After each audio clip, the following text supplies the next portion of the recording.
रामचरितमानस के अनुसार श्री राम की जन्मभूमि अयोध्या एक बेहद खूबसूरत शहर था।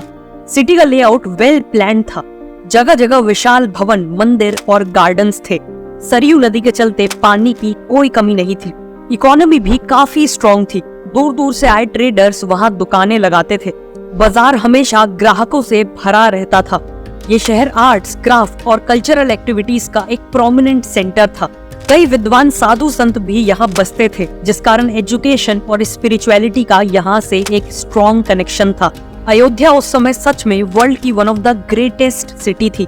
लेकिन क्या आप बिलीव करोगे कि आज हजारों साल बाद हजारों करोड़ों रुपए लगा के अयोध्या को उसकी खोई हुई ग्लोरी लौटाई जा रही है। उसे एक वर्ल्ड क्लास सिटी में ट्रांसफॉर्म किया जा रहा है। अयोध्या के इसी मैजिकल ट्रांसफॉर्मेशन को आइए जानते हैं इस वीडियो में। चलते हैं अयोध्या धर्म नगरी की यात्रा। आप कहेंगे जाते हैं तो गर्व से बताते हैं मैं अयोध्यावासी हूँ। बदल गया अयोध्या, पूरा चेंज हो गया, पूरा 100% चेंज हो गया। अयोध्या को दुनिया की सुंदरतम नगरी के रूप में स्थापित करें। अयोध्या के ट्रांसफॉर्मेशन का सबसे क्रूशियल हिस्सा है श्री राम का मंदिर, राम मंदिर, जिसके फीचर सुन के कोई भी मेस्मराइज्ड रह जाएगा। राम मंदिर को वास्तुशास्त्र के अकॉर्डिंग नगरा स्टाइल में बनाया जा रहा है। मंदिर की ऊंचाई 161 फीट, चौड़ाई 250 फीट और लंबाई पूरे 380 फीट होने वाली है। मंदिर में टोटल 3 फ्लोर्स होंगे और हर फ्लोर की हाइट 20 फीट होगी। 44 गेट्स होंगे और टोटल 392 पिलर्स होंगे, जिनमें देवी देवताओं की मूर्तियां कार्व की जाएंगी। नगरा स्टाइल के अकॉर्डिंग मंदिर को एक जगती यानी एक प्लेटफॉर्म पे बनाया जा रहा है। एंट्री के लिए 16 फीट चौड़ी 32 स्टेयर्स है। डिसेबल्ड और एल्डरलीज के लिए रैंप और लिफ्ट का भी प्रोविजन है। एंट्रेंस के ऑपोजिट साइड है गर्भगृह, जहां राम लल्ला की मूर्ति स्थापित होगी। गर्भगृह और एंट्रेंस के बीच में 5 मंडप होंगे। कुडू मंडप, नृत्य मंडप और रंग मंडप एक के बाद एक होंगे और कीर्तन मंडप और प्रार्थना मंडप दोनों साइड्स में होंगे। राम मंदिर और बाकी का एरिया मिला के पूरा टेम्पल कॉम्प्लेक्स अराउंड 70 एकर्स का है। लेकिन इस 70 एकर्स में केवल 30% एरिया में ही कंस्ट्रक्शन है।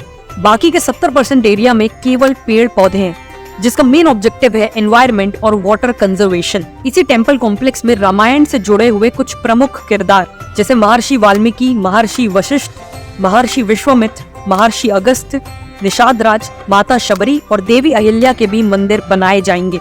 श्रद्धालुओं के लिए भी यहाँ कई फैसिलिटीज दी गई हैं, जैसे 25,000 लोगों के लिए लॉकर फैसिलिटी, हॉस्पिटल की व्यवस्था है। नेचुरली देश और दुनिया के अलग अलग हिस्सों से लोग यहाँ दर्शन करने आएंगे। बनकर तैयार होने के बाद ये पूरी दुनिया का तीसरा सबसे बड़ा मंदिर होगा और पूरी दुनिया के हिंदूज के लिए सबसे इम्पोर्टेंट तीर्थ स्थल भी।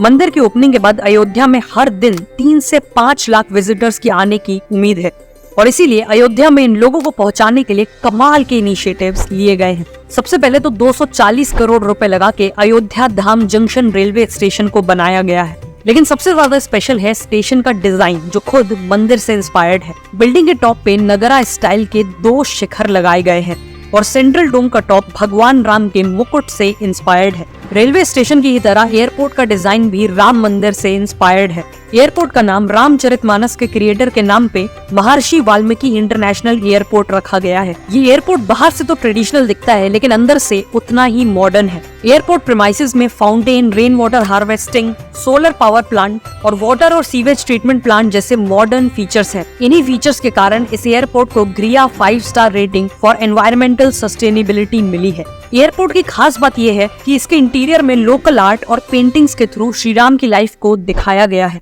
बेसिकली यहाँ लैंड होते ही लोगों को एहसास हो जाएगा कि वो श्री राम की नगरी में पधार चुके हैं। एयरपोर्ट का एम है हर साल 10 लाख पैसेंजर्स को केटर करना और यहाँ ऑपरेशंस ऑलरेडी स्टार्ट हो चुके हैं। रोड इंफ्रास्ट्रक्चर पे भी तेजी से काम हो रहा है। अयोध्या की नेशनल लेवल कनेक्टिविटी को इम्प्रूव करने के लिए अयोध्या जगदीशपुर NH 330 हाईवे और अयोध्या अकबरपुर बसखरी 4 लेन हाईवे बनाया जा रहा है। करीब 4000 करोड़ रुपए लगा के अयोध्या के चारों ओर 70 किलोमीटर लंबी रिंग रोड बनाई जा रही है और अयोध्या के अंदर राम मंदिर तक कनेक्टिविटी को बढ़ाने के लिए राम पथ, लक्ष्मण पथ, धर्म पथ, भक्ति पथ, श्रद्धा पथ और भ्रमण पथ बनाए जा रहे हैं। रेलवेज, एयरवेज और रोडवेज के बाद अब बात करते हैं वाटरवेज की। इन सब के अलावा आप अयोध्या तक पानी के रास्ते से भी पहुंच सकते हैं। लेकिन ये सारे डेवलपमेंट प्रोजेक्ट्स तो केवल शुरुआत है। अयोध्या तक जाने वाले सभी मेन हाईवेज पर ग्रैंड एंट्री गेट्स बनाए जा रहे हैं। टोटल 6 गेट्स का प्लान अप्रूव कर दिया गया है और इन गेट्स का डिजाइन भी मंदिर से इंस्पायर्ड है, जिसे देखते ही आपको एहसास हो जाएगा कि आप इंडिया के टेम्पल टाउन में एंट्री कर रहे हैं।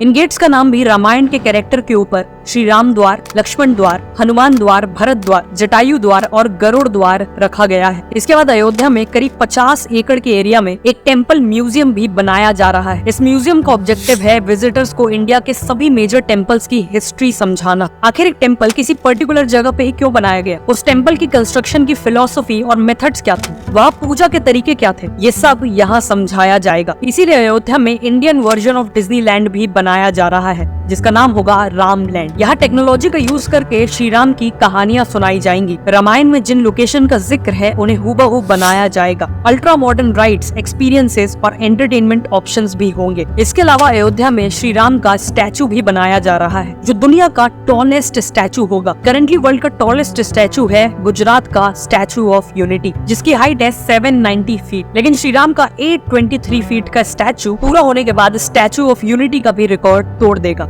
अयोध्या में लोग दीपावली भी सेलिब्रेट कर पाएंगे, जो नेचुरली पूरी दुनिया में यहाँ सबसे ग्रैंड तरीके से मनाई जाती है। जैसे 2023 की दिवाली से पहले दीपोत्सव में अराउंड 25,000 वॉलंटियर्स ने मिलके 51 घाटों पर अराउंड 22 लाख से भी ज्यादा दिए जलाए थे, जो अपने आप में एक गिनीज वर्ल्ड रिकॉर्ड है। इसी के साथ ग्रैंड लेजर शो ऑर्गेनाइज किया गया था और एक ब्यूटीफुल ड्रोन शो भी ऑर्गेनाइज किया गया था। इसके अलावा अयोध्या को यूपी गवर्नमेंट की सेफ सिटी प्रोजेक्ट में भी शामिल किया गया है, जिसके तहत शहर में हजारों CCTV cameras, modern control room, females की कंप्लेंट हैंडल करने के लिए पिंक पुलिस बूथ और बसों में पैनिक बटन जैसे कई इनिशिएटिव्स लिए जाएंगे। Finally city planning, waste management, free wifi और डिजिटल पेमेंट जैसे कई एरियाज में टेक्नोलॉजी का यूज करके अयोध्या को एक मॉडर्न सिटी में तब्दील किया जा रहा है। इन सभी प्रोजेक्ट्स के चलते अयोध्या एक वर्ल्ड क्लास सिटी बनने जा रही है। इस रैपिड डेवलपमेंट के चलते न केवल अयोध्या बल्कि पूरी यूपी की इकोनॉमी को एक पॉजिटिव इम्पैक्ट देखने मिलेगा। ऑलरेडी अयोध्या में construction workers, guides, hotel staff, drivers etcetera के लिए हजारों जॉब्स क्रिएट हो चुकी हैं। Auto taxi drivers, local shopkeepers और छोटे बड़े होटल्स, सभी का बिजनेस बूम हो रहा है और रियल एस्टेट प्राइसेस तो 10 गुना तक बढ़ चुके हैं। अयोध्या का रिवाइवल इंडिया के लिए एक बहुत बड़ा मूवमेंट है, एक प्राउड मूवमेंट है। लेकिन अयोध्या की सिग्निफिकेंस केवल इंडिया तक सीमित नहीं रहने वाली। जब अयोध्या की हर गली, चौराहा,